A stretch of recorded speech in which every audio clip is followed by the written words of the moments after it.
Keluar dari stigma arogansi dan gengsi, oknum polisi yang satu ini seketika viral di media sosial.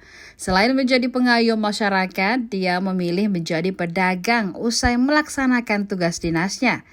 Tidak malu ataupun risih, Pak Polisi rutin berjualan takjil berupa salad buah di pinggir jalan bersama istrinya.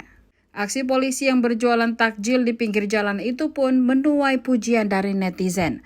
Banyak warganet yang salut dengan kegigihan polisi itu dalam mencari rezeki. Selain itu, gaya hidup sederhananya dengan istri juga menarik simpati masyarakat.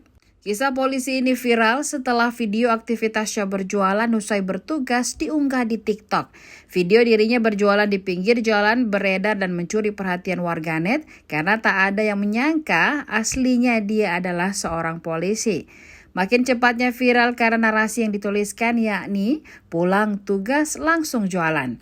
Ya, polisi tersebut memiliki pekerjaan sambilan yakni berjualan salad dengan harga kaki 5, bukan harga kafe atau swalayan. Dari video yang beredar, pria tersebut tampak duduk di pinggir jalan menjajakan dagangannya. Pantauan tribuntimur.com, dia menjual salad buah dan beberapa jenis buah segar yang sudah dikemas di dalam wadah mika. Video viral itu dibagikan oleh akun TikTok Exila Pramudita pada 28 Maret 2023. Ternyata diketahui pengunggah merupakan istri polisi tersebut.